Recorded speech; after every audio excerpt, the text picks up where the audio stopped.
Welcome back to another episode of the Outsider Sports Baseball Podcast. Corey, Jason, John Pauline holding it down for you guys. Ben Mandel not with us today, but him and John did such a great job last week. We decided Ben needed a day off. But, we're coming up to the final week and a half, the final full week of the season. It's been a long, long trudge through. A lot of ups, a lot of downs, some more so that for some teams than others. Cough, cough, New York, their disappointing seasons. But it's almost time to put that stuff behind us. We are ready to go. October baseball is within reach. You can almost taste it, the glory. Again, not for us. Well, not for me, really. John's team's looking like he's going to make it. The Yankees still not eliminated yet, but, 6.5 back, but like 7 to play. So it's more of like a matter of time unless a lot of teams lose every game and the Yankees can win. We'll talk more about that in a little bit. But, John, the Braves, they clinched the NL East and the first round bye. The Dodgers, they clinched the West and a bye.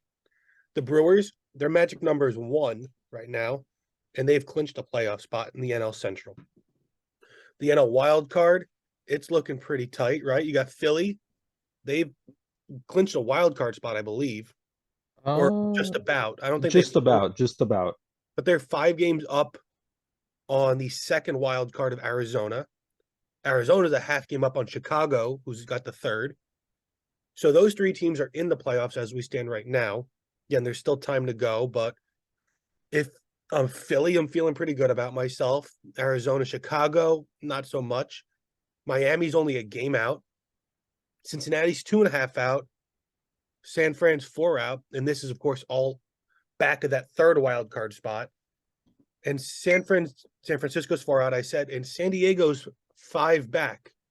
San Diego's still keeping around, you know, kind of in a similar situation as the Yankees, but, they're not dead yet. But, John, as a Phillies fan, how are you feeling about your place in this race? How you compared to last year? Last year, the Phillies went on this magical run that nobody expected, made it to the World Series. Would have hoped they would have won the World Series, but you'll never catch me saying that on any other Phillies. But how are you feeling? Like, how's the team now compared to last year? And like, because they got expectations now. I mean, I feel like they're playing very similarly. I can't talk today. Too early for me. Didn't have my coffee, but they're playing very similar to how they were last season. I think their play style is better. I mean, I think they have a lot more depth this year going in. I think they have, they added the addition of Trey Turner. I think their pitching's a little bit deeper this year, with the added of Taijuan Walker and all these other, and a bunch of other in their bullpen, and they got Michael Lorenzen. So it's like, they have some more depth. I mean, I think I was worried a little bit because at one point they were doing was hitting, and it seemed like their pitching just could not go, and then it would be like they would pitch and then they couldn't hit. But now it seems like they've been kind of hot. They're kind of getting hot right now at the right around the time you want them to get hot and go into the playoffs, hot. And hopefully the biggest thing for them though this season is that they get that home field advantage. They clinch that wild card home field advantage because I think that's super important because I think that's the biggest thing Philly has almost over.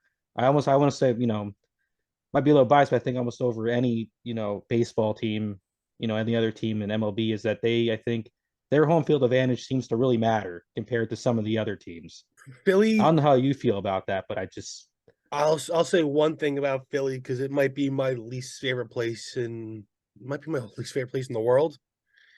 They care. Their fans care. Certain sports that I think they care a little. I don't want to say too much. I just don't think they're capable of certain emotions like happiness and you know gratitude and other stuff. But the Phillies as a team and their fans, I've always felt were the best out of the major Philly sports because they care, they're passionate, but they also know what they are, yeah, and they've experienced success before. You had the late 2000s, the Phillies winning it in '08, losing in '09, and that kind of downfall of, You win the World Series in 08, you lose in 09, you lose the NLCS in 10, NLDS in 11, so on and so forth till you're like the worst record in all of baseball.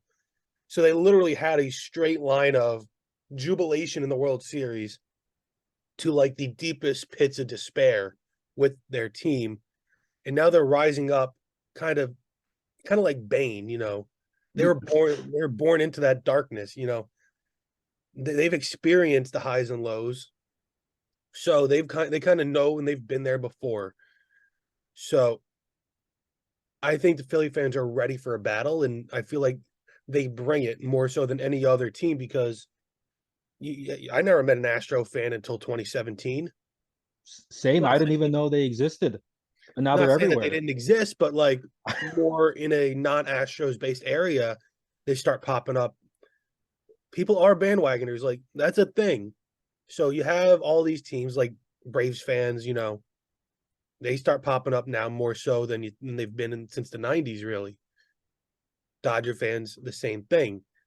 So the Philly fans are really like some true fans out there, and I think that they've kind of earned this run, especially with how they've treated Trey Turner, which really like just isn't characteristic of the city. Unexpected.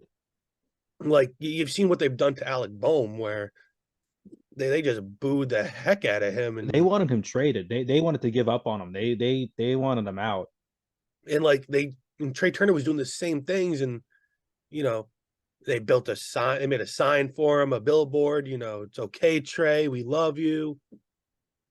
Kind of, it's just very uncharacteristic of them to kind of baby a player. But I guess you kind of have to when he's in year one of what, an 11-year deal. Yeah. But pair that with Bryce Harper, who just encapsulates everything it means to be a Philly. I just feel like he loves it there, and that's why he never did a no trade clause. He wanted to stay there forever. You know, no option for him to get out of that contract either. No opt out, no player options. So he's stuck there, and you're stuck with him, and he's doing everything he can in his power. Phillies are going to have some questions. I believe Wheeler and Nola are free agents at the end of this year. Yep.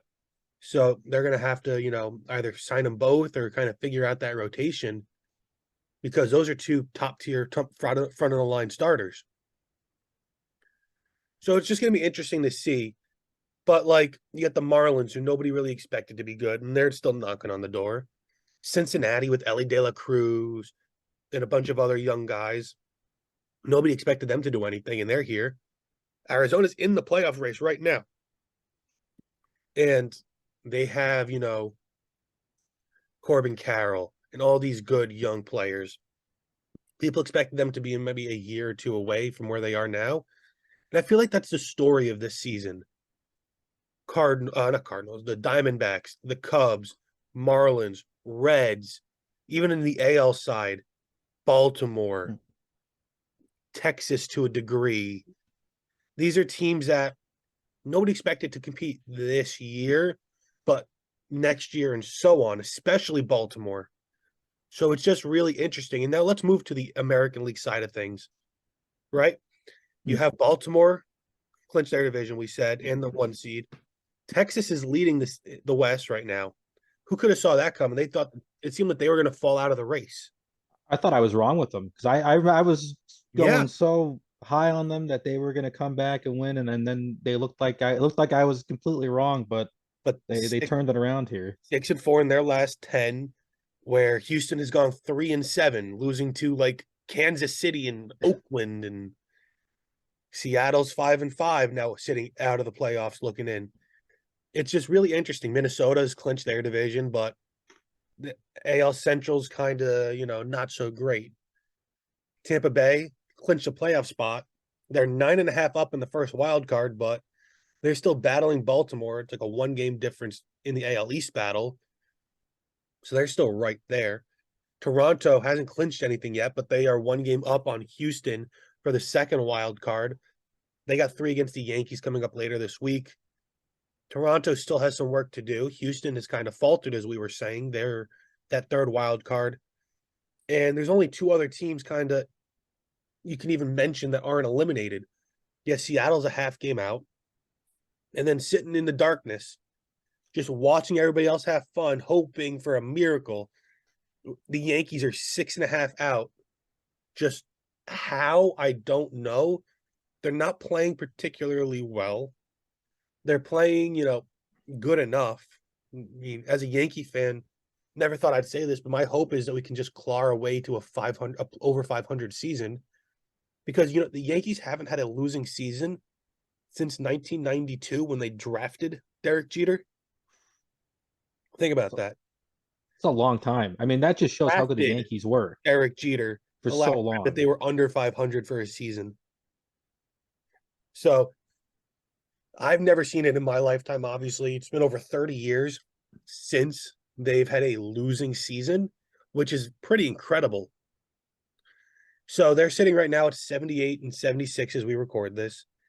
They play the Diamondbacks for 2 more, Toronto, and then Kansas City. They need 3 more wins to get to 500, 4 to get above. Not impossible. It's just crazy to me that we're even in this spot. We thought, World Series or bust. And obviously it's been bust. But, the Yankees still could even come in last place in their division. Boston, 3.5 games behind them. But the fact that we're into the last week of the season and they're not truly eliminated yet speaks to the testament of Aaron Judge and Garrett Cole, the American League Cy Young. Judge had a 3-homer game the other day, his second of the season.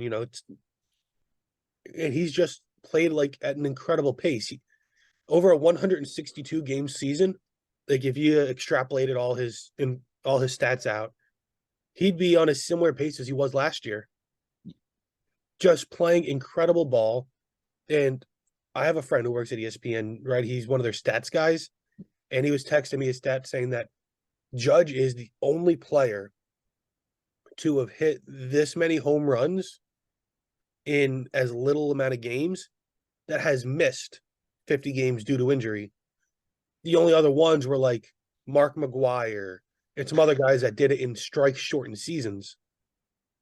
So like they were doing it when healthy. Judge still isn't healthy. He still has that messed up toe that I'm convinced that he's going to get surgery on in the off season. So he's doing this all, in 9 toes. So it's extremely impressive. And I think it's just a testament to his character and how he's played. The young guys, Austin Wells, Volpe. Volpe's had a, for a rookie season when, he's 21 years old, nobody expected him to even be up this year. He's done fine. They kind of threw him in the fire there, the Yankees. Threw him in a fire as a trial by shortstop. fire. Defensively, he's been more than fine. And there's going to be some growing pains. Not everybody can come up hot like Julio Rodriguez or Adley Rutschman, Gunnar Henderson, Corbin Carroll. Not everybody can be those guys right away. It takes time. Do you remember when Judge first came up in 2016? I can't say I remember. I don't think I wasn't, That's because nobody really does. He came up in 2016 in August, had like 2 home runs and hit like 116 over the course of the rest of the season. Does that sound like the Judge now? No, it doesn't. So it takes time for you to kind of grow into it. And I now think a Volpe's lot of people forget that. Right. Volpe's had a full season to kind of work it out. He'll have a full off season knowing he's going to be the starting shortstop. He'll be able to work. He can mentally prepare.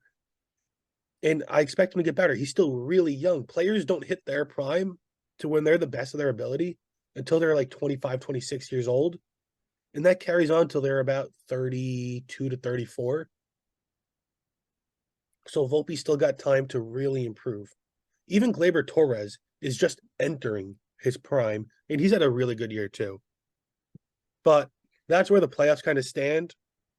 If we kind of look at it now of what could be in October, Houston versus Minnesota, the 6-3 game, and then Toronto, Tampa Bay, the 5-4 game. Winner of the Houston-Minnesota matchup would play Texas. Toronto, Tampa Bay would keep it in the AL East and play Baltimore. We all expected 3 AL East teams in the playoffs, just not these 3. But I think this is what it's going to end up being on the American League side of the ball. I'm not sure about you, but I think this is how it's going to look. maybe not in this order. I don't know if Texas can hold on to it. Houston has to bounce back. They're Houston.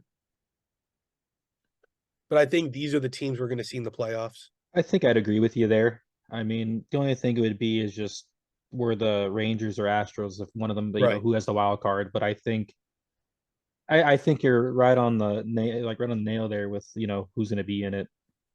And then on the National League side, Chicago, Milwaukee's the 6-3. They would play the Dodgers, who are the 2. Arizona, the 5. Philly, the 4. They would play Atlanta. John, how would you feel playing Atlanta in the second round, the NLDS? Would you feel pretty confident that you can take them down? I think they can do it. I mean, the Phillies have they beat the Braves before. I mean, they're going in. I mean, Feel good about getting past Arizona if that's the team you're playing? I think I feel good about getting past almost any team. Almost, Almost. That means there's some team. almost. Is it the Dodgers Dodgers scare me a more than the Braves? little bit more than the Braves. Interesting. Interesting. Because I feel like because it's I think because it's like the Phillies have the added thing they play the Braves a little bit more, so they see them more. Right.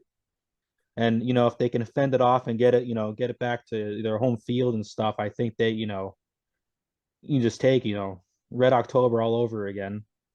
Now, Because the biggest thing is, like I yeah, was saying, home field. home That's the field is biggest thing big. for the Phillies is the home field advantage. Yeah, and just at least in baseball, everybody gets to host a game. But I think the only change I would make, I think Miami is could overtake Chicago. Chicago's 3-7 in their last 10, not playing particularly good baseball.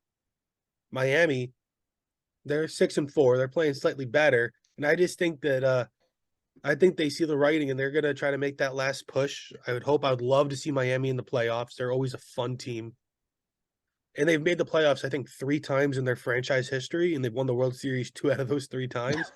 Always as a wild card, never as a division winner, too. That's crazy about baseball, and almost anything like a wild card team can just come out of nowhere and take it all. Yeah. But now let's get into our studs and duds. For me, my stud, former Yankee pitcher, traded in for a guy in a boot with a bad leg, Jordan Montgomery, Ranger starting pitcher. He's gone 14 innings this week, 1-0, gave up 10 hits, 2 walks, 1 earned run, and 14 strikeouts. He's a big reason why the Rangers are still where they are. He's somebody that is just anchoring down their rotation with the injuries. My dud, current Yankee albatross, and one of my all-time favorite players, Giancarlo Stanton. Over the last week, he's 1 for 16, and that one being a single, 7 strikeouts, and 2 grounding into a double plays. Just a rough week for the big man, and I feel like I'm one of the only other people on the planet that still holds out hope that he can get back to form because I truly do believe in him and his talent. But what about you? Who's your stud and dud? Well, I got two Reds players for my stud and duds, both pitchers too. For my stud, it's their starting pitcher Hunter Green, who's been out most of the year with an injury, but he finally came back. Went 7 innings, only gave up 3 hits, 1 earned run, 1 walk, 14 strikeouts, which is insane. And most of the year he was doing that most of the year, but usually that came with 4 earned runs usually. So this is really good outing for him. But sadly, it was a no decision because he had no run support, and they ended up losing that game. But not because of him. Now, someone they probably did the person they probably ended up losing the game because of is my dud, the relief pitcher Alexis Diaz. This past week, he pitched a total of 1 inning through 2 games, got 2 losses, gave up 7 hits, 7 earned runs, 1 walk, no strikeouts.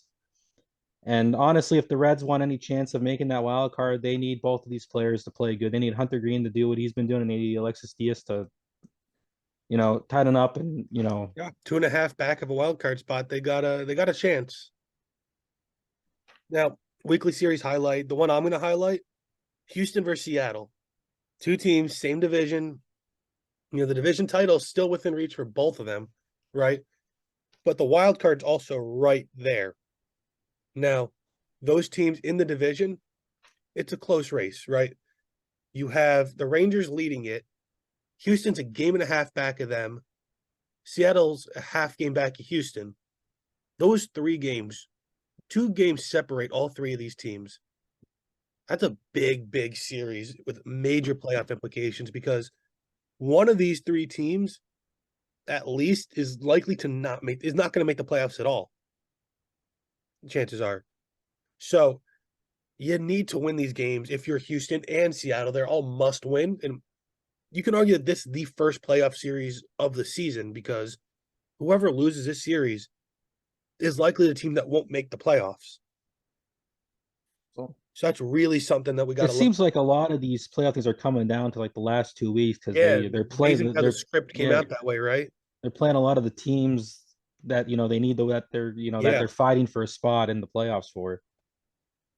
So my weekly highlight's going to be Pittsburgh at Philly, some interstate rivalry there. You have Pittsburgh. I think they won. They're kind of hot right now. They won the last. I think they won 4 straight so far. I think they're looking right, to right. sweep the Reds today. And the Phillies have been kind of hot too.